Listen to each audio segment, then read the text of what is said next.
Conversations That Matter is a partner program of the Center for Dialogue at Simon Fraser University. The production of this program is made possible thanks to the support of the following and viewers like you. Welcome. Thank you for coming and doing this. When we take a look at the issues surrounding gays, lesbians, transgendered people in America, where are we at right at the moment? Well, I think we're in a real flux period of time. We've got this incredible movement right now, of progressive movement of acceptance, way beyond tolerance, just acceptance. And then we have states popping up right and left that not only are not for marriage equality, but are actually thinking about barring people from restaurants that are LGBTQ, the right to reserve, not to serve. And I think Indiana showed us, their feelings. But, they're losing money by the day having these beliefs. So I think the governor's going to have to rethink that. So when we take a look at your documentary, what inspired you to do this? Because you responded almost immediately once you learned about this horrible, horrible case in Oxnard, California.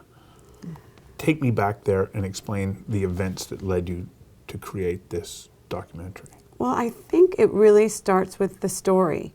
And the stories that were kind of coming out at the time, around the time of the murder of Lawrence King, were extremely homophobic and transphobic. And, it was really upsetting to read about a child in that manner, let alone an adult. So I felt that there needed to be a different look at what had happened, because it really just was sensationalized. It was really, some of the news media called Lawrence a provocateur or a Lolita. And I'm thinking to myself, you have a crush. You tell someone you like them that this is a crime. So I felt like it was really not looking at what it was like to be in 8th grade. And I really wanted to take a look at this story from the point of view of teenagers and children and 8th graders particularly. So that was really the impetus, was anger and disappointment. You were angry. My personal anger and disappointment. And it just wasn't shifting. And I felt at first, maybe I'll write something, a short film based on the hate crime. And what I did is I started doing research and sitting in on Brandon McInerney's trial.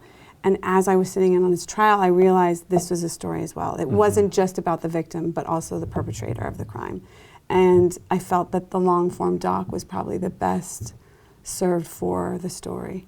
So for the benefit of viewers, tell us a little bit about the events that led up to Lawrence King's unfortunate death. What were the events that created the situation where he was shot, and then how did it unfold from there? Well, I think we have to go back to the fact that it starts with hatred. So I'm never going to say that it was Lawrence King's fault for hitting on Brandon and saying he had a crush on him. Right? That's never someone's fault for saying, hey, I like you. Yeah. We've come to a very bad place in our society if we think that that's an incident for a crime.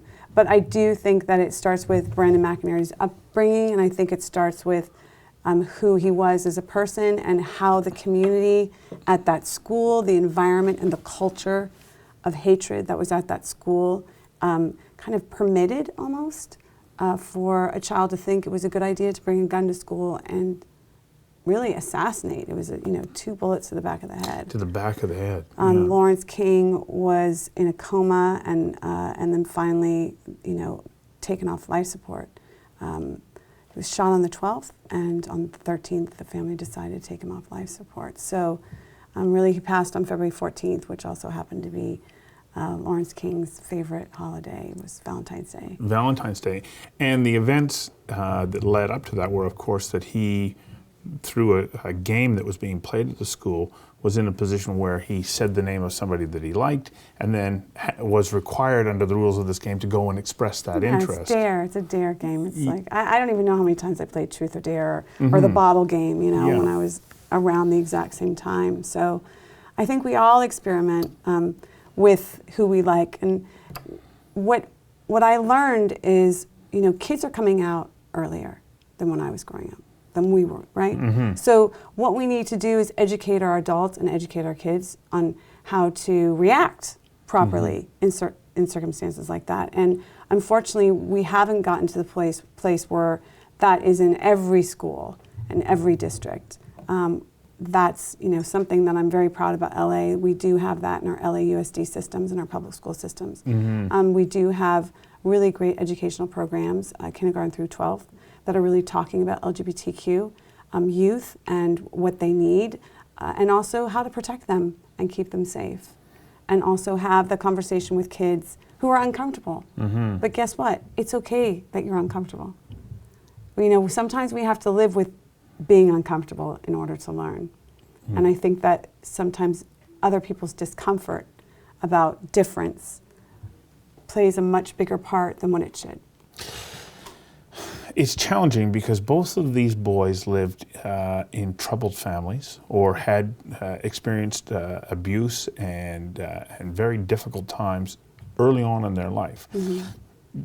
Is that not also an impediment to helping them to understand, to be open to others, because they're already dealing with their own hurt and pain? So how do we break through that and get to people who are in situations where they're already angry in life?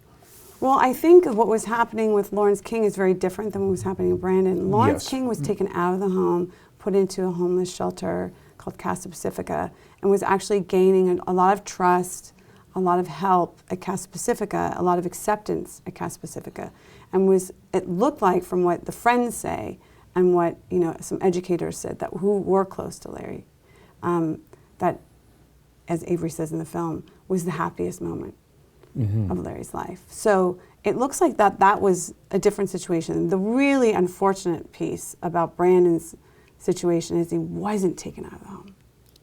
Yes. Right? So we're looking at a kid who is exposed on a daily basis to extreme violence, not just to his own self, but to his family members, to his mother.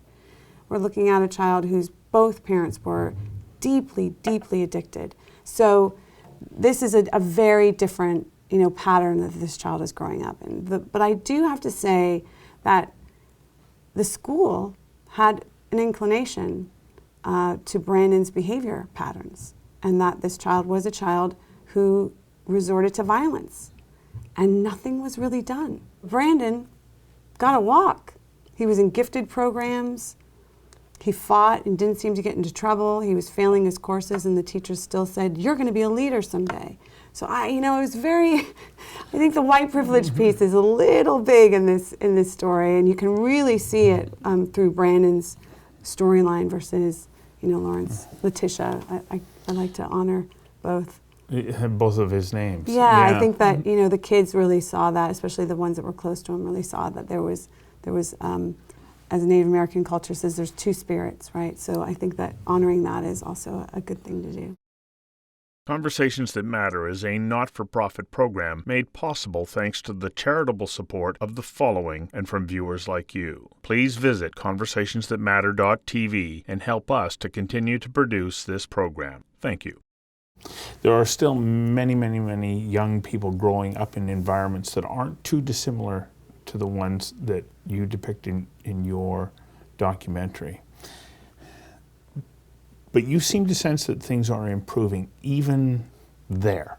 What do we need to do to be able to continue to move the world forward, not just in the United States, but in Canada and around the world, to be more accepting of people and their own way of being?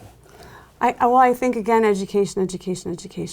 That's just my roots, and that's what I believe. And I also think that if we stop looking at the differences and look at the similarities, which is what you did, looking at both these children came from extremely broken homes. So, look at the similarities, stop looking at the differences. It's not really what makes us, click as a society ever. Yeah.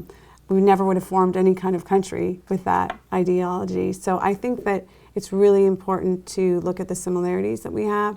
I think it's important to educate yourself. There's so many great resources now that are online, that are in our communities, and reach out, get involved.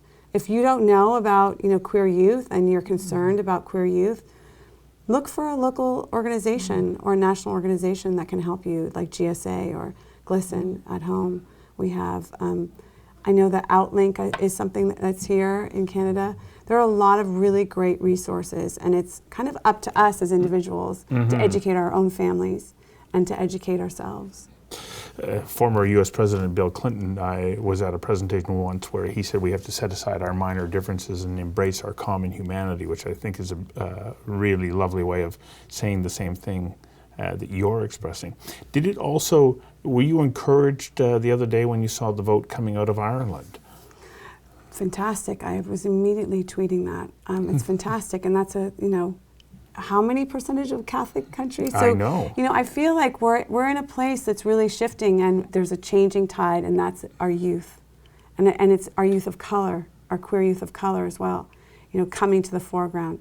And I think that visibility is a big piece of this. The more we expose stories like this, the positive ramifications of change, then the more people are going to understand what's really happening. I think what happens is, and I'm going to say it, Fox News really hammers on about the negativity, about our changing culture. And unfortunately, that's what gets kind of broadcast outside of our country. But they don't want to look at the fact that the majority of our country is really in favor of a lot of things that they're not in favor of. You were talking about gay youth of color. What are the issues that are present within their community that are different than, let's say, with Caucasians? Because in Canada, we have First Nations where to be gay is very risky to come out and express your sexuality. So maybe there's some similarities there that you can help me to understand. Well, it seems like, and I'm speaking in generalities, but from the research that I've done, it seems like our queer youth are the ones who are, a word that I use quite often now is intersectionality of things. So when you're talking about ethnicity, and you're talking about economic, and you're talking about being queer, you've got a lot on your plate. And so that is where a lot of our queer youth are. They're in a triple deficit, right? So it's not just, if you come, say, for instance, some of the kids I grew up with who were white, who came out, maybe their parents weren't at first accepting, but they had a college education and they had good jobs and they were men. And so I think, privilege has a lot to do with this. You always have to know what your privilege is, right? And I think one of the benefits that I personally had in my own privilege was I'm cisgender, I'm a straight woman. So I could go into people's houses and talk to them about being queer or LGBT, and they didn't feel threatened if they disagreed with the lifestyle choice, right? That was quite often used to describe being queer, which I completely disagree with, and it's not a choice. But that was something that they felt comfortable talking to me because I'm married to a man. And so I knew that I could use my privilege in order to really get the truth of their personal truth and also for the story. Conversations That Matter is a not-for-profit program made possible thanks to the charitable support of the following and from viewers like you. Please visit conversationsthatmatter.tv and help us to continue to produce this program. Thank you.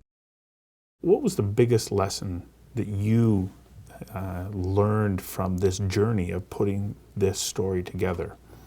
Yeah, wow, there's so many lessons that I learned. I think that the biggest lesson that I learned was how strong our young queer youth are, the ones of color that I spoke to and that were, from this community, taught me so much about myself, and also the empathy they even had for Brandon was enormous. I know that was remarkable. I could see that in some of their interviews. Yeah. You're thinking, holy smokes, like you're not looking at him as an object of hate. No. There's actually compassion.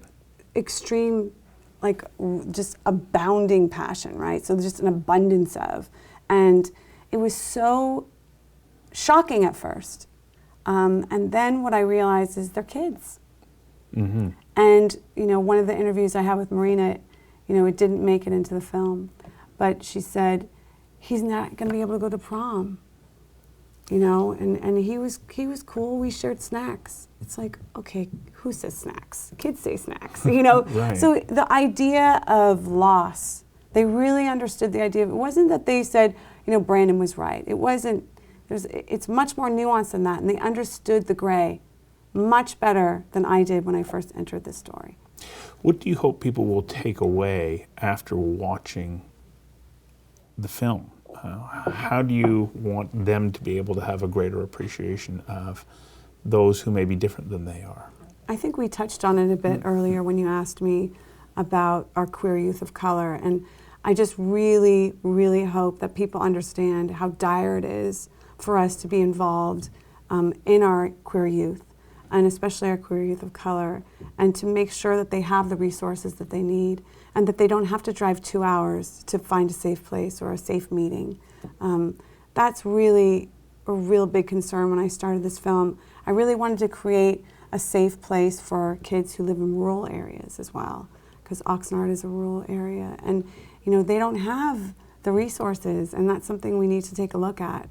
On a federal level, on a state level, on a city level, we need to take a look at how can we help our queer youth of color who live in these pockets where there's not a large population of people, let alone queer people. Mm-hmm. You know, I can't help but think, okay, if I'm living in a community like Larry was in and the resources aren't there, like he was brave, like he was incredibly brave. He came out at such a young age and he wore his sexuality publicly. And in a way, he's putting himself at risk because he becomes a target. What's the lesson that somebody who would be like Larry can learn from Larry's experience without saying, oh my gosh, the lesson is I have to stifle who I am? Like, how do we find that fine balance so that they remain safe and can grow to become the full human being, Sure. a full adult, have a complete experience of life and realize their potential? I know it's a big question, but I'm concerned about people's safety. Like you have to. What do we learn from his experience that allows us to be safe and still be who we are? Right. Long way of getting there. Sorry about that. No, it's okay. I'm just going to back up a little bit and say that sexual orientation, who you like, versus your gender expression, your gender identity, and how you see yourself in your own gender identity. I think they're apples and oranges. So, what Lawrence King was doing was experimenting with gender identity and gender expression, and that piece of it was, I think, what offended people incorrectly. But I think that was really the piece that needed the most attention for the faculty, administration, and the children. The fault I put 100% on the administration. In the school. In the school. Yeah. Because when that email came in, when they realized, well, we can't do anything because it's against the law because of SB 777, which had just passed, saying you cannot tell this child not to wear makeup. If girls are wearing makeup, this child can wear makeup. Where they really missed the boat, and this is, hindsight, is they had a perfect opportunity for learning. This is exactly like it had fallen from the sky. Take Larry out of the school for a day. Have an assembly. Gather the administrators and the teachers and the kids. Bring someone in from an LGBT center in Los Angeles and have that discussion. What is sexual orientation? What is gender identity? Why is Larry doing this? What should we do about it? It makes me feel uncomfortable. Whatever it is, have that discussion. Don't shy away from it. Conversations That Matter is a not-for-profit program made possible thanks to the charitable support of the following and from viewers like you. Please visit conversationsthatmatter.tv and help us to continue to produce this program. Thank you. Did I hear it correctly that in the class that he was shot, the module that day was about tolerance? And Frank. Yeah. I mean, come on. You've got a teachable moment once again. You've got a teachable moment on the fact that, and Marina as well, you know, not only a lesbian, but trans. I mean, a lot of people have come up to me and said, so that was a girl? You know, our ideas of boys and girls, it's shifting. These kids don't see it the same way. And so Marina was treated like a rock star at school, had no problems, looked like a boy, never got bullied a day in her life. So I think it's really interesting that these children were out there on their own, and we had all these incredible teachable moments using, why not use Marina as an example? Why not show that they're exactly the same? They're both from the trans community in that way. And why are we so afraid of bows and glitter? And what's the big deal about some nail polish? I still, some lipstick and some nail, that to me just goes right over my head. Like I still don't get the big deal about that. Or pink. Why? What's wrong with that? We have to get rid of these ideas of like, this is only for girls and this is only for boys. So I agree with you about school administration, societally what we all need to do. Still, I'm concerned about people's safety. And do we learn lessons here that still yeah, but that you have to be careful? Well, I don't know. I mean, honestly, I really don't think if they had outside resources coming in, talking to the teachers, talking to the students, talking to, you know, the administrators, really shifting, right? Because then you have a chance to really shift and get rid of that resentment and confusion and anger. They had that, and they didn't take it. So that the fear factor was so big. Yeah. How do we make that fear factor smaller? I mean, this is what the professionals do. This is what they're hired to do, is to come into situations like that and help them. And that's what they needed. They needed help. And they didn't think they did. And so they didn't take it. And now there's a dead kid. Yes. So to me, it's not the requirement of Larry Letitia. Because honestly, Larry Letitia was told, tone it down. And guess what? That day that Larry Letitia was killed, he was in a boy's uniform. So it didn't matter. Right. It doesn't matter what this child was wearing. It has to do with acceptance of self. And that within itself is what angered them. Because they don't want that child to be accepting of their difference. They want that child to be afraid. And they want that child to be compliant. And so that to me is why it was a real teachable moment that they didn't take. And their arrogance ended up, you know, with 2 children's lives lost. Lost. Both of Gone. them. Yeah. Out of arrogance and fear. I mean, to me, that's what created an unsafe environment. That Brandon felt safe enough to bring a gun to school. Yeah, I mean, that's something. It certainly is. If the child is saying, you know what, I can do this. This school is out of control. And everybody hated Larry. This is words that this child said to his therapist.